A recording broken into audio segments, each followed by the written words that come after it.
Now tuning in to Earbud Media. Audio for everyone.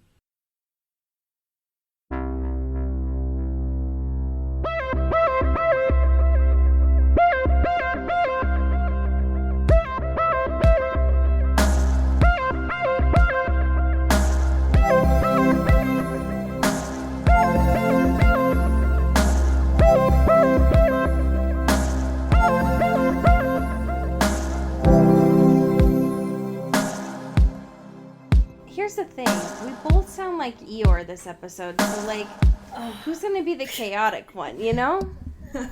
Listen, I can still be chaotic, I'm just a little drowsy. That's true. But I still got fire in me, I still got fighting energy. I mean, so do I. This episode is just sponsored by NyQuil, I guess. Listen, I got off-brand fucking Walgreens NyQuil, so... You're fine with your drugstore NyQuil. It's literally the same. It was literally $10 cheaper for some reason. Yeah, it's because you're not paying for the patent. Yeah, fuck that patent. Fuck that patent. Fuck your patent money. Yep. Yeah, thank you. I didn't think I was in any grave danger. I'm just saying I'm broke. Yeah, it's just, you don't need to spend the money on it. It's just if I can spare you one thing as that is it. Just don't waste your adult money on it. Hell yeah. I refuse. I won't. Good. Fuck capitalism. Thank you. Fuck capitalism. But anyway. Welcome to Into the Twilight. Welcome to Into Twilight. We're sick babies who don't want to pay money to get better. Yeah, listen. We want to pay money, just not a lot of money. Just enough money. Yeah. Yeah. Is that too much to ask? Is it so much to ask to not, like, move my head up and down and not be tired from that? Jesus Christ. Anyway, Cody, how are you doing? I'm fine, besides the fact that we're are dying. Are you fine? Are you fine? Because when we started this call, I've never heard you sound like you were on death's door before. In the almost 4 years of us doing this podcast.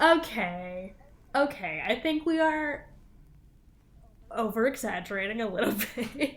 I will say that I'm on the other side here. I literally one more sleep, knocked out on fucking cold meds, and I am A-okay. I swear to God. A few days ago, though, it was deep shit. It was bad. It's just I'm all clogged, so my voice sounds bad. You're wearing clogs? But it always sounds bad. Yes, I'm wearing clogs. I'd like to perform a little number for you. Please do. Please do.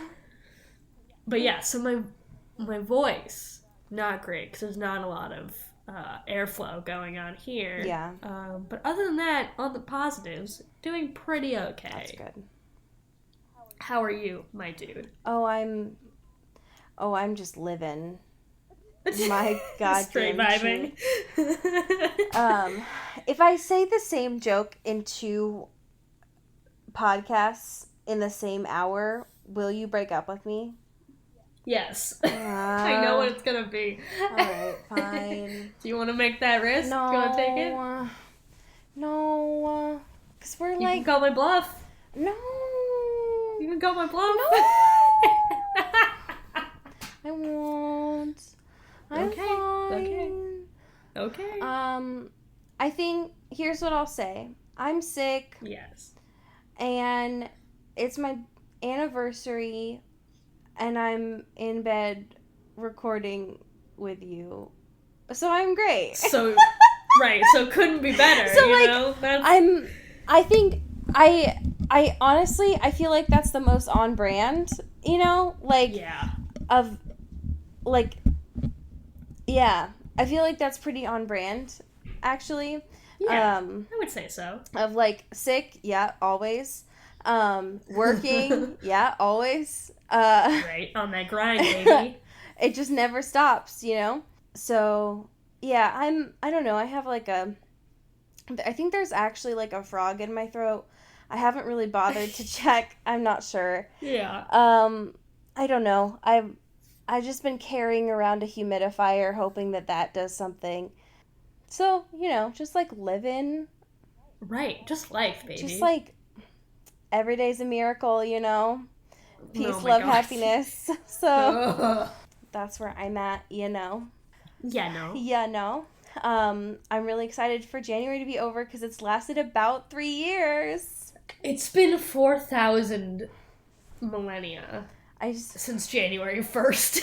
I just don't understand why it's lasted so long. It's a nightmare, and I hate it. By the time this is up, it won't be January anymore. Hopefully we made it to then. Yeah. As long as that direct deposit hits in a couple hours, I'm good. So, Right.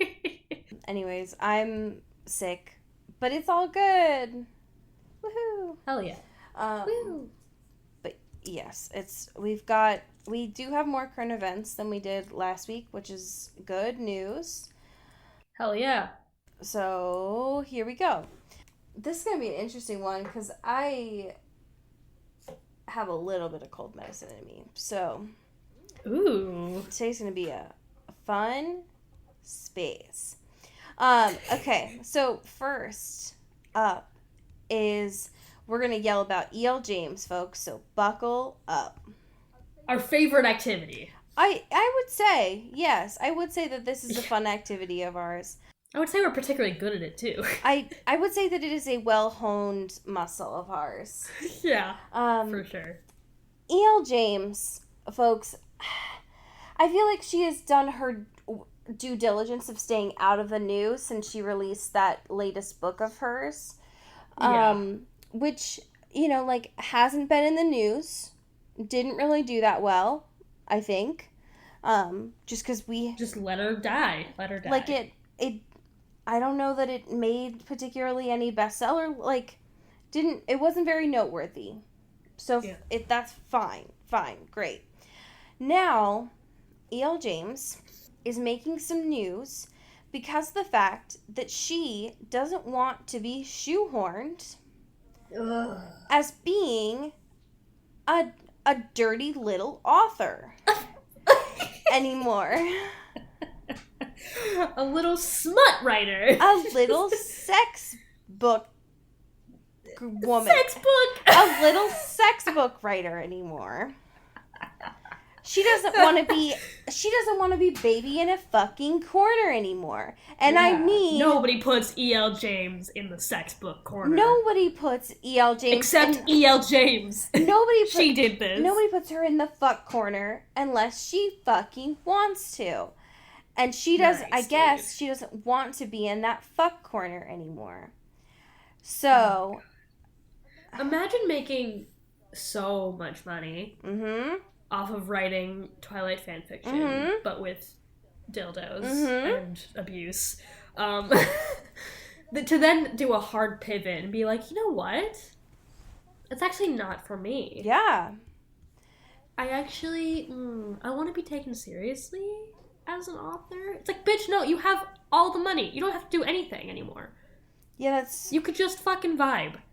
yeah, it's Stay in your lane. so weird. It's so weird. It's almost like that's ringing a bell for me before. It's almost like you could write a series and then never talk about it again. And like, instead of going on Twitter and talking about students pooping on the floors and talking about your turfy opinions, you could just shut the fuck up and just live and let die. Right. But instead, Sex Corner Woman is instead like, I don't know, I've just been like so nervous from moving on from Anna and Christian, who no one is talking about anymore because the movie series is over, and the only people that are talking about it are just like the fan bots on Twitter still. And she's like, I don't know, there's like other stories I want to tell, but I've been with these two for so long. Who the fuck cares? Like, no. Right. Yeah. It's like, oh, it's Valentine's Day and I'm not gonna make $1 billion. Oh, God. no. Like, what? Oh, no. I do love this, like, fictional boxing ring we've created, though, where it's, like, in one corner, E.L. James being in the sex corner. And then J.K. Rowling being turf wizard woman. Oh my god! Bad opinions. To just like having internet fights that are meaningless and don't help them in any way No. and only just expose their bad opinions about things. Yeah. That's Twitter, baby. That's it. That's what all it is now. Yep. That's it. It's us just watching, being like, well, this is it. That's all it is. And there's just the Twitter overlords doing literally nothing to stop it because they're just getting Yeah. ads. Okay. Anyways, E.L. James, leave it alone. Please stop Right. talking about yourself just because it's almost Valentine's Day. And like your books are gonna make money on Valentine's Day because when people think about you, they think about Valentine's Day. Yeah. Like the people are gonna buy your books during this time of year because it goes really well with a blindfold and they don't know how else because when they think about BDSM they are like, I really want to have my partner do anal with me. How else do I say that? Oh god, I can't say that. I'll just get this book and they'll figure it out. It's like, Yeah. Can you connect the dots? Because I can't tell you right. So what I want. E.L. James, I'm sorry. I don't know that your publicist can like get you out of this sex corner that you are in. So Yeah. You're a little too deep, my friend. yeah, but good on ya, I guess. Speaking about being in too deep, can you tell us about our next bit with Robert Pattinson? Oh, no. He did get in too deep, and that's tragic. He did. Welcome back to Robert Pattinson Corner. Thank you. I'm glad to be here. Also known as the Lighthouse Corner. Also known as Willem Dafoe Corner. Otherwise known as the phallic space. Yeah, the space that I reside. I've made my home here. So, a fun little piece from Business Insider. Robert Pattinson threw up on himself while filming a masturbation scene in the lighthouse, but it was deemed a bit too much to use in the movie. Don't it always seem to go? And just like, you saw this movie, we both saw this movie, Yep. we talked about this movie. Considering what was not deemed too much, Yeah. it must have been real bad, right? Yeah. Real gross. Like, real fucking gross. Yeah, it couldn't have just been throw up. If that's what they're Right. like, oh no. Because that's, there was a lot that they decided to keep in, which was pretty nasty. God, could you imagine first day on set, Yep. trying to impress everyone, your fun director, your fun co-star, you're just trying to have a good time with the boys on the sea. First day, shoot your little masturbation scene. Already tough ask, Right. for sure. And whilst doing it, just fucking yarts on yourself. Nope. That's a hard no. That's a hard no. What a bad day. What a bad first impression. Yeah, I'm good, actually. I don't know that that's the first thing that I don't know that I want Robert Eggers to see me like that. Ever. Yeah. I don't know that I want Robert Pattinson to see me like that.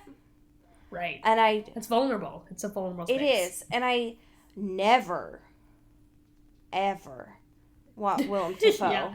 to see me like that. Yeah. Because the My thing, dad? the thing about that is, and here's the thing that dads never tell you. Oh, no. Whenever you puke in front of your dad, he might act like he forgets, but he never does. Yeah, he'll harbor on that forever. And the thing about if you puke and you're masturbating, he won't even forgive. He won't forgive, and he certainly won't forget that. Yeah. Yeah. Willem especially. Yeah. You can look at that face and know that he's just been holding on to other people's secrets forever. Like, that's a beard full of secrets, you know? Yeah. Oh, yeah. So, It's a metatextually rife beard. absolutely. So that's, Yeah. I would rather die instead, Yeah. Yeah. actually. Fair enough. Yeah, no thank you, actually. Oh. Can you pivot us to the pen corner, please? Yes, absolutely. Please? It's been so long since I've talked about Penn, and I miss him so. Your son? No. Well, No, that would. our wife. Yes, my wife, Penn Badgley. What a good wife, what a good, like, Scorpio wife he is. Oh my god, so powerful. He's so powerful. He's such a good leader. So Oh my god. we have a Marie Claire piece here, and a couple of things that I want to talk about here is so this is a piece. Danielle Fowler is talking about Penn speaking out against gender-based violence. Hell yeah. Which is great. Which makes sense. I feel like a lot of the press that's been happening around Penn right now is very much counter to the acting that he's been doing in You.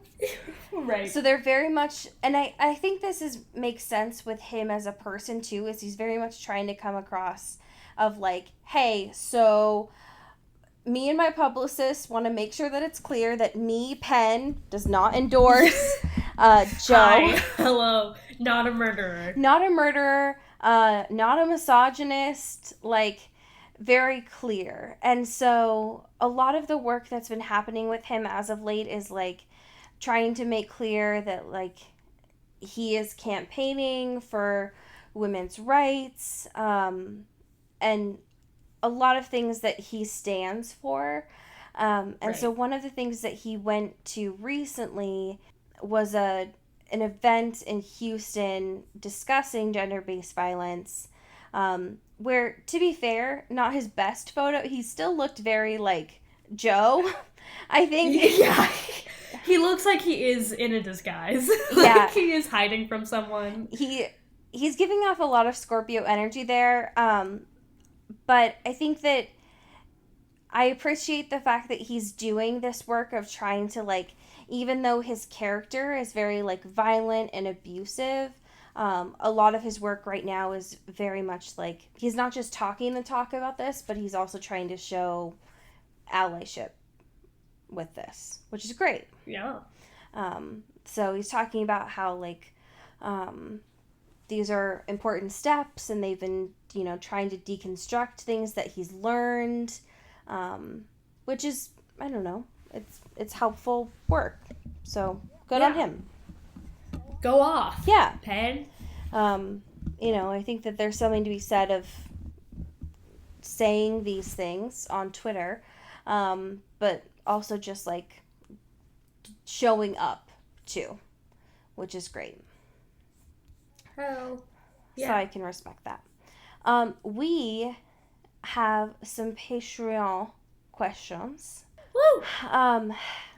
So Cassandra has given us 2 different questions today. And the first one, I've attached a link here for us to look at. The first is, Cassandra has asked, have you seen the video of the actor who plays 40 talking about how 40 is not straight, never was, and never will be, after a fan asked his opinion on playing a straight character? I was just wondering your opinion on it. So I've attached a link to a Pink News piece talking about this information, from James Scully. Love that. Yeah, I did not know about this until Cassandra linked it to us, Yeah. which is dope. Yeah. Gay icon. For 40. real. Wow. Um, Yeah, I believe there's some bi energy present. Yeah. At least within 40. yeah, 40 gives off strong, like, sexually fluid, like Yeah. queer vibes to me, for sure. Yeah. Just queer umbrella vibes. Yeah, that tracks to me for sure. And so I'm glad that was, like, confirmed by not only James, but it seems like as well as the like team at U as well. Hell yeah. So I can appreciate that for sure. Gay rights. Yes. Gay rights. The other question that Cassandra asked was also, which Twilight vampire would drink 40, Love, and Joe first? Cassandra's Cassandra's opinion was, I think, Emmett.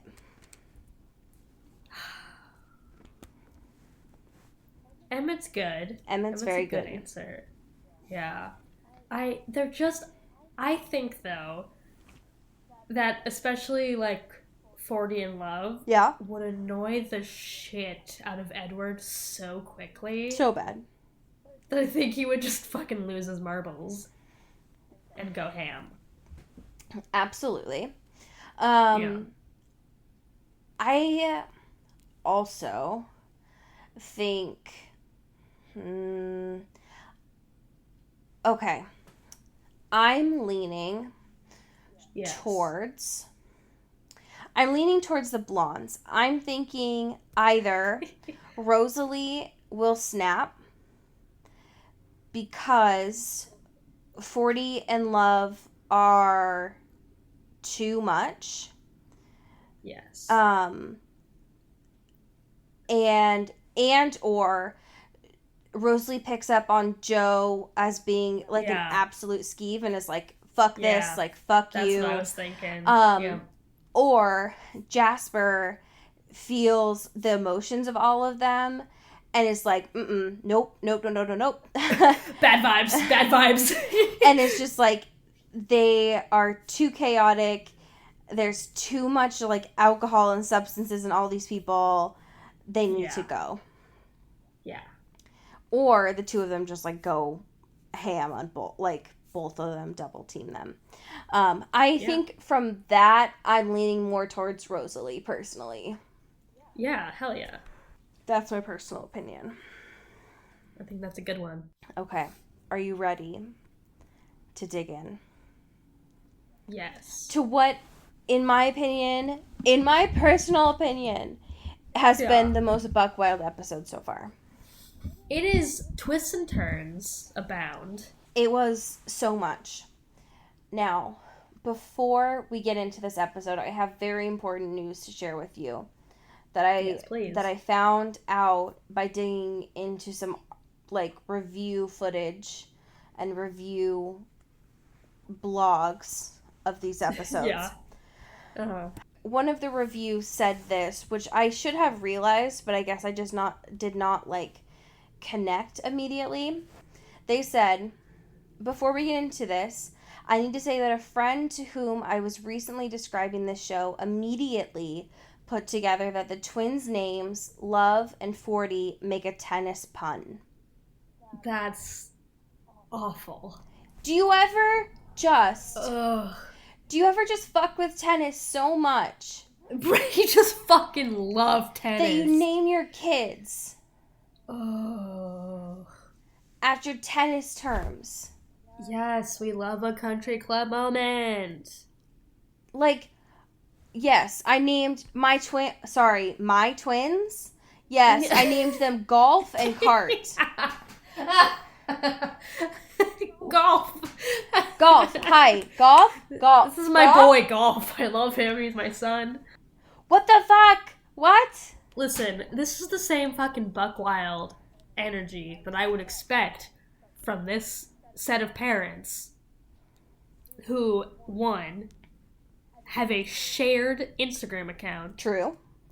A shared Instagram account. Too chaotic. With the username Ray and Dottie send their love. True. I think that's too long for an Instagram handle, but I guess it's fine. It's illegal. It's illegal. They're calling the cops. And two, have their fucking little wedding vow redo or whatever in what is basically midsummer. Exactly. This whole episode is set in Midsummer. That's my crackpot theory. No, I completely agree, which makes sense that it would only end up in a terrifying manner. Ah, correct. Yes. Yes, it is terrifying and awful. And this episode is my favorite. So, oh yeah, it's fun. It's a fun time. Mostly because Candace is so good. Candace is the best part. Candace fucking rips. Candace owns. Candace is the best part, for sure. And also because some of this is not from Joe's narration. Like, it's not from his point of view, which makes it better just on principle. Yeah. Which is great. That's great. This episode starts off on a very, like, arguably midsummer note of just, like, some trauma of finding out about how Candace survived from what we assumed was, like, immediate death. Yeah. Which is just, like, right off the bat, one of my worst fears. And I would say, like, on an evolutionary standpoint, like, a major human fear, which is just being fucking buried alive. Yeah, awful. No thanks. And this scene of watching her, like, dig through this makeshift grave was so awful to watch. Because it was just, it activated so much fight or flight in me of, like, nope. And then have to go from that to essentially just, like, right away to this very unhelpful cop situation. Yeah, It's so rough. bad. She's like, maybe I could get a restraining order. And she's like, bitch, I almost died in a grave in the woods. Sorry, I'm not sure Help me out. what is unclear about the soil literally underneath my fingernails. I just came from a grave. Yeah. She's like, yeah, but did you, like, take any pictures? Did you, like, take a selfie? No, what the fuck, bitch? What? I'm not fucking, like... Did you, hit like, the gram geotag my live yourself? burial? Were you on your Snap Map? Was that... Yeah, I don't understand. Like, you're not helping. It's like, this is not good information. Yeah, the fact that her advice, her even, like, off the record advice was just like, right. Yeah, if he thinks you're dead, like, stay that way, though. Nice, dude. So, I know that, Sick. like, I know that we've basically, like, filed you dead, which means that everything that you have, like, doesn't work anymore. But, like, living off the grid is, like, super therapeutic, though. So, right. It's like a retreat. this is basically, like, a free retreat we've given you. Right. So- You're welcome. So, like, I don't know how you'll get health insurance for your trauma, but, like, congrats, though. Yeah, so freeing. Not tied to the horrible societal norms that we're all Jesus. subject to. Ugh, what a life. Oh, my God. Anyway, this whole meet cute of Midsommar basically happens because everyone is getting together for Love and 40's parents, celebrating and renewing their vows. Because love is real. Because love is so real. That's how Yep. love was born. At what is called a Welkins. Ugh. A wellness weekend. No. 'Cause- Make it stop. Which is just I can't do it. I can't super go on. powerful. Which basically is code for the mom just getting high the whole time. Yep. And Which is everyone powerful. stays in yurts. Yurts. And wears like white billowy shirts. Yep. Penn's chest hair was everywhere in this app. It was folks. hot as fuck, though. Okay. Okay. It was present, is what it was. Listen, I'm telling you, that short king can get it, though. Oh my god. I'm just saying. I am not disagreeing with you. He is so... It's honestly disrespectful.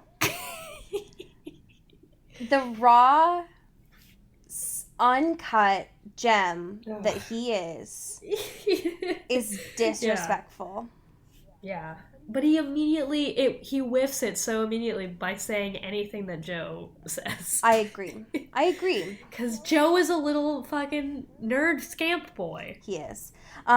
There's so many things about this wellness weekend that are powerful and I love as a viewer of this. One, that there's a literal wolf on this campus.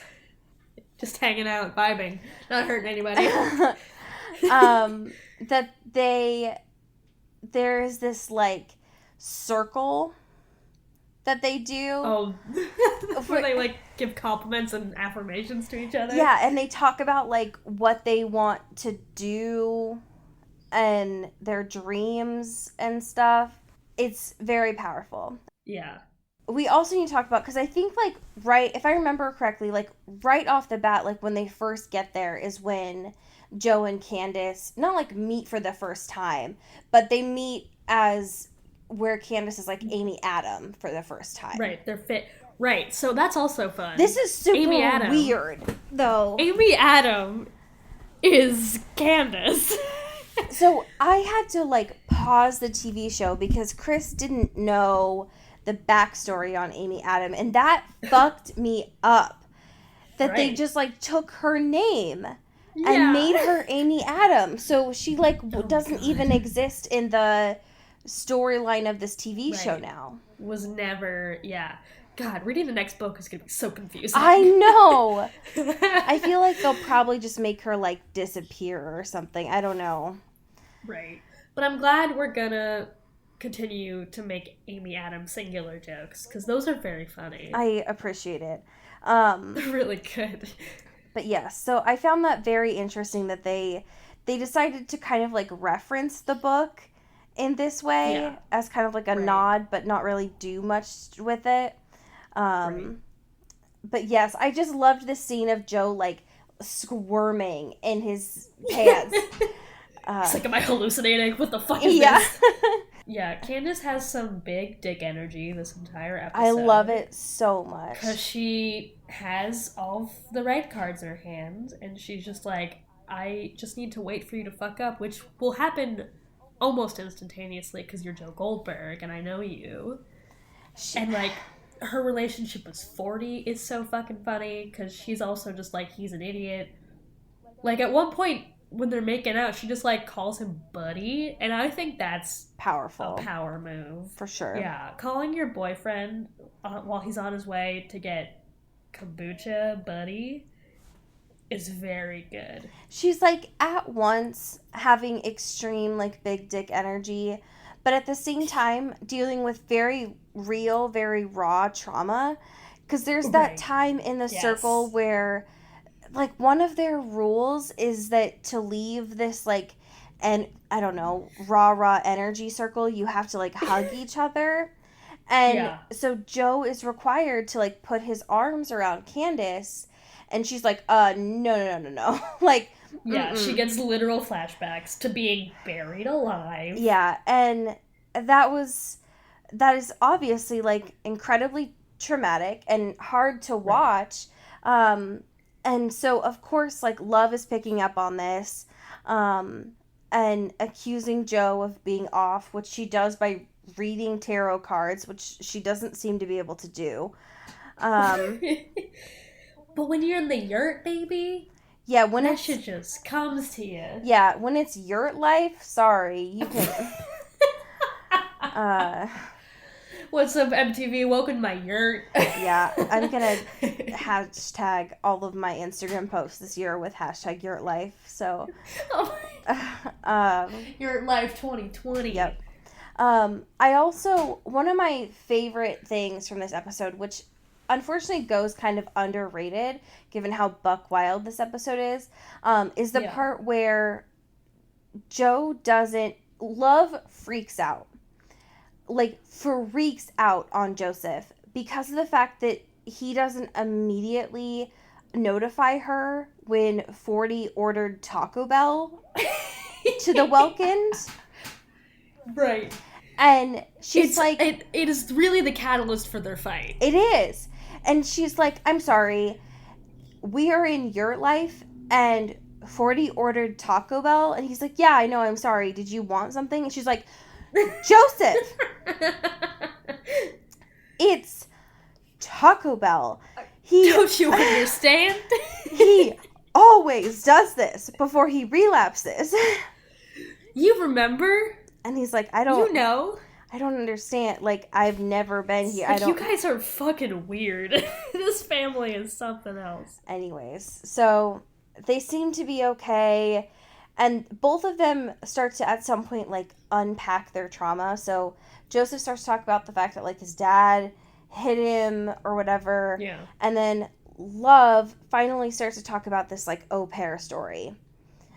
And so I guess, like, I don't know, when they were there, the au pair was like 19 or whatever, and like abused 40, and because of the fact that there was like an age difference, when the au pair was like fired, she killed herself, and 40 like found the body, and now like 40 holds on to this trauma, which has kind of been like a catalyst for his substance abuse. Right. Which makes sense. Yeah. I guess. But again, I'm still on to Love. I don't know. There's something in her. There is, because like this is still the scene where like she then takes that like wolf figure and like fucking attacks Joe's neck. Yeah. And I'm like, I don't know. And then, folks that are not watching this show, or folks that are watching this show, I need you to take a deep breath. Because I need to present you with my favorite part of this episode. And what will be the only thing that I reference for the rest of this year. Because unironically, Chris and I have started saying this to each other. No! It started ironically because we thought it was the funniest thing, and now it's still mostly ironic, but it is turned into its own joke. Oh, so, God. Joseph and Love are not ready to say I love you to each other yet. Yeah. It's well, before we even get to this egregious moment. Please. Like, in the beginning of the episode, he's like, oh, I want to say I love you, but I'm gonna wait, or whatever. Yes. So they do this, like, I love you in sign language situation as, like, a symbol. And then Love's like, yeah, it's like I love you, but, like, in a super platonic, like, super casual way. No homo. Don't even worry about it. No homo. And he's like, alright, I'm gonna say it, but I'm not gonna say it yet. And that leads us to this scene. It's a little bit later. They've had all this trauma bonding, and that's great, or whatever. Definitely normal. Definitely good. Yeah. Listen, when you're in a yurt... When it's yurt life... The air is different. Yep. The vibes are different. It's full of Taco Bell and weed. Yeah. So they're not ready to say I love you to each other yet. They need something more, but somehow less. Something less committal. So they settle on something more powerful. Something that harkens back to their favorite author, Stephenie Meyer. No, that's not canon. That's not canon. I'm sorry. Joe just whips out Twilight. Our brains would explode. This podcast would turn into dust. I would have an aneurysm. I would have called you immediately, full on sobbing, like unironically sobbing, and been like, "This is the greatest piece of television I've ever seen." Like. That's what would have happened if I was in the writer's room. Okay, anyway, so they decide on... Oh, I'm trying to say this with a serious face. I wolf you. It's so repugnant. I wolf you. It's so awful. It's so awful. I wolf you. Hey, Allie. I wolf you. Maybe Wolf can be our always. Maybe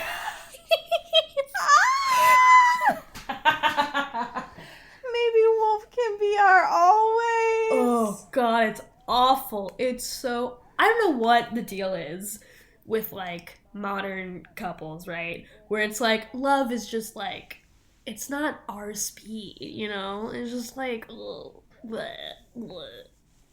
Let's just do a fun little word. Let's do a fun little word.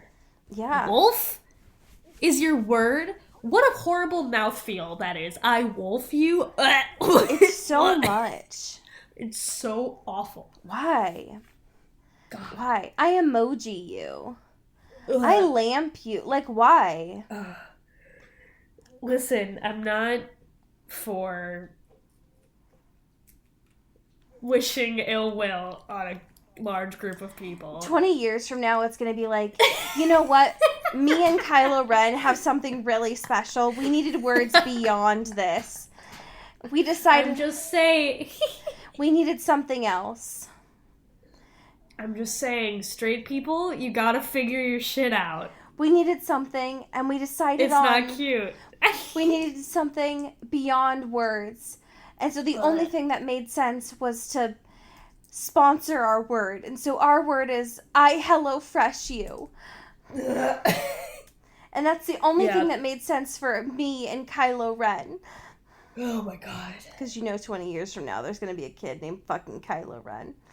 Yeah, I love this just rich fiction you've created. Thank you. I'm a writer by your trade. mind, it amazes me. Yeah. All right. Anyways, the last couple things here at the end of the episode. Joe and Candace have a standoff. They meet up in the, like, bar part of Yurt Life, where... Welcome to Yurt Bar, baby! It's called the Yar, or the Get Burt. drunk in a yurt! Is it called the Yar or the Burt? Cody, I need to know. I love a Burt. I do. I love a Burt, too. Yeah. Burt's good. So they come to the Burt, and Joe and Candace have their last, like, Western fucking standoff with each other. Yeah. They're both holding Cosmos, and they're like, I'm not scared of you. And the other one's like, I'm not scared of you either. And then they... Yeah, literally watching this, I was like, is this what Gossip Girl is? I think like, so. Is this Gossip Girl? If it is, I'm very interested. Yeah. A lot of sexy intrigue. I'm into it. Yeah, I feel like it's just a lot of, like, high fashion and a lot of, like, fuck you, and then the episode's done, which sounds very interesting to me. When they get back, we get, like, the briefest little update on Will. It was just, like, a little whisper of an update. Little postcard. Yeah, just a little postcard.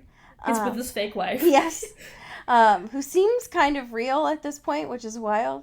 Sure, yeah. We also get the littlest update on Candace giving Beck's book to Love. Like, there's a little bit of an update there on, like, just some shenanigans happening. Yeah. And then an update on Henderson. R.I.P. Rip. Yeah, rip. Pour one out. Because the last time... Just kidding, he was a bad dude. No, yeah, fuck that guy. The last time that we talked about him was about the Polaroids, but now they're investigating and thinking that maybe Henderson's death was a homicide. Bum, bum, bum. Shocker. I'm scared about this, right? Right. Because, like, in this episode, Danielle and fucking, what's her name? Ellie, yes, have a great heart-to-heart. Yes. And they're like, they're both like, I'm sorry, I didn't believe you. Yes. We should be better, and we should have trusted each other. Sisters for life, whatever. They sing the song from Cheetah Girls. Yep. They do. It's beautiful. Everyone cried. It was amazing. Yeah.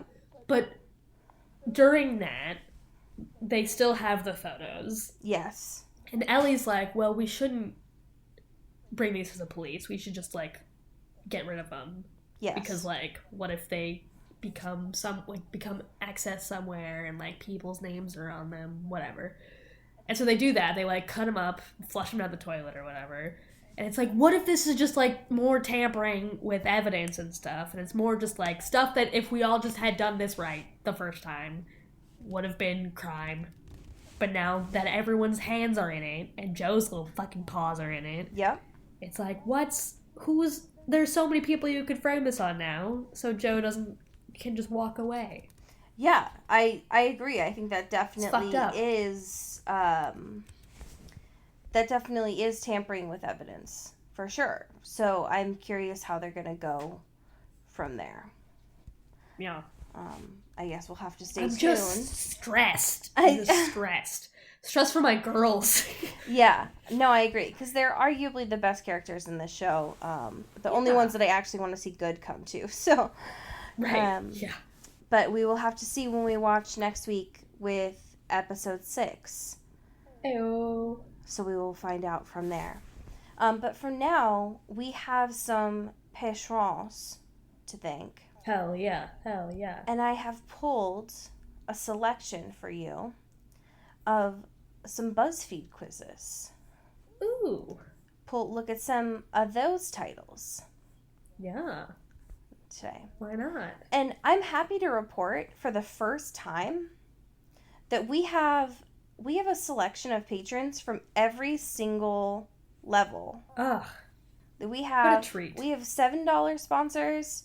We have our non-existent $10 sponsors. And then we have Hell yeah. $15 sponsors as well. Wow. What the hell? That's pretty dope. Can you believe? I can't. But alas. Why don't you start us off? Sure. Shout out to Rebecca Cullen, Hell yeah.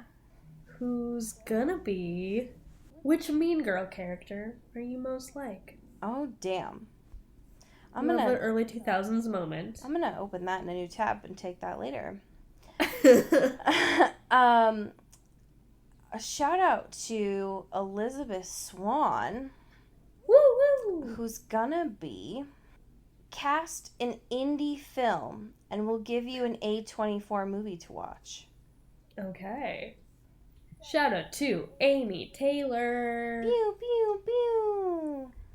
who's gonna be... Everyone has an Uno card that matches their personality. Here's yours. Oh, damn. Oh, damn. Oh, damn. Yes! All right. A shout out to Mulch Gray. Yeah. Mulch. Mulch. Oh, Mulch, I have to choose something so good for you. Okay. Mulch. Mulch, you are going to be... Everyone has a 90s TV soulmate. Find out whose yours is by planning your worst enemy's wedding. God, they're so specific. I know! So specific. Ugh. Shout out to Rebecca Steele, Pew, pew, pew. who's gonna be... Do you sort these Super Smash Bros. Characters into the same Hogwarts houses as the rest of the world? Holy shit. There's so much meat in there. That's so much. Yeah. All right, shout out to Kelly Beck, Yeah. who's gonna be... What kind of gummy candy are you? All right. Shout out Janae Jasper, Pew, pew, pew. who's gonna be... You need to know if you're a spoon, fork, or a knife. You need to know. You need to know. You need to know. You need to know. You need to know, Janae. All right. Shout out to Taylor Brown Town Lautner, Yes. who's gonna be... This quiz will reveal what % Baby Yoda you truly are. Shout out Katie Weber, Pew, pew, pew. who's gonna be... Pick your favorite Disney films, and we'll give you a Timothée Chalamet movie to watch. Oh my god. All right. Shout out to Aaron Salinger, Ew. one of our $15 sponsors. Hell. Yes, dude. All right. Who's gonna be... Let's find out which of the 18 Pokemon types you are. Okay. Shout out to Sophia Salinger, Pew, pew, pew, Pew pew pew. Both the Salingers, like Peach Salinger herself, making mad dough. Giving mad dough. Listen, the Salingers know what the fuck is up. They're royalty, and they should be treated as such. So, you're gonna be... Your favorite Saturday morning cartoons will determine which Kool-Aid flavor matches your personality. Fuck yeah. I love that. Can you choose a quiz for yourself, please and thank you? I closed it again. God damn it, Cody. This happens every time. Can you go first? Yes, I can. I, this week, am going to choose... I'm obviously going to choose... produce a romance movie, and we'll guess what your favorite school subject is. That's very good. That's very good. I'm gonna be... I think I know one for you. I don't know. I think I know one for you. Okay. I think I know this one. I think this one's a good one for you. Everyone is a combination of a Brooklyn Nine-Nine character and a Harry Styles song. Here's yours. Oh my god. Yeah, I think we should both take that. I think we should too. I'm going to open this one and take this one. But not before I read our fan fiction for this week.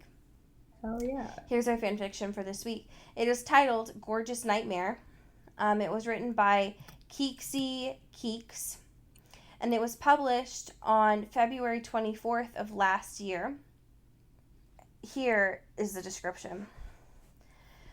Joe is pre-trial for the murders of Peach and Beck. Locked away from his love, he meets Dr. Kiki Fox, the prison shrink. He resents the hour a day that he is expected to spend with her, but somewhere along the line, he realizes there is something all too familiar about her.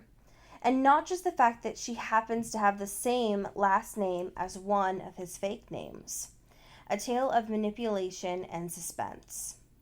This is from chapter 1, from Joe Goldberg's perspective. Hell yeah. People always are more obvious and opaque than they like to think. Watch them long enough and soon they show their true colors. She was a short brunette. Not one of my usual types, but she caught my eye when I least expected it. I hate shrinks. But Love's real fabulous lawyer advised to plead mental instability. Bullshit. Now I had to spend an hour a day in Dr. Fox's office at the other end of the prison campus. I don't suppose I even looked at her the first few times. I sat in silence and pictured being back with Love in our bed with her swelling stomach that housed our baby. She tried to talk, though. Oh, how she talked. Dr. Fox, or Kiki, as she tried to insist I should call her, would try talking about anything and everything to me, but she was lucky if she got a single syllable out of me. Love's fabulous lawyer had also suggested to not talk too much, even to a shrink, as confidentiality means shit in prison. I don't know what it was that piqued my interest, but it's against the advice of the almighty rich person's lawyer I started talking. Catherine, Kiki Fox, was freshly qualified with only small-time psychiatric gigs. Prior to landing her big break, Hollywood mentality remains even when in prison. She wore small, fitted, colorful dresses to work in a multitude of shades with matching tights. She didn't seem like the sort to be working in a prison. But under the pastel illusion of a manic pixie dream girl, I could tell she was tough. Her long eyelashes and big blue eyes were a mere distraction. I think she at times resented the looks that in Hollywood people would nip, tuck, and die for. However, I believe other times she relished and utilized it to manipulate. Now that was very Hollywood. "Did you see Love yesterday, Joe?" she asked, tilting her head to one side like a begging spaniel. The cutesiness was unbearable. "Yes, I did," I answered in a grunting tonality. "Not long until the baby arrives, is it?" I met her eyes, those big blue eyes, and narrowed my own with a scowl. "No, it's not. But I'm here, aren't I? Not taking care of her like I should be." End scene. Okay. There's some psychiatric drama with the shrink. Yeah. It's happening. It's all there. This has everything. What more could you want? What more could you want? There's emotional manipulation. There's horror. There's suspense. All the hits. it's got it all, folks. You just gotta keep reading, but I'm not gonna do it for you. Because I'm sick. So. Nice. All right. Well, hopefully in February we won't be dead. We'll be alive and well. Hell yeah. And as we say in Seattle, get big and get whipped. Woo! Woo! Just the saddest little woo. Ooh.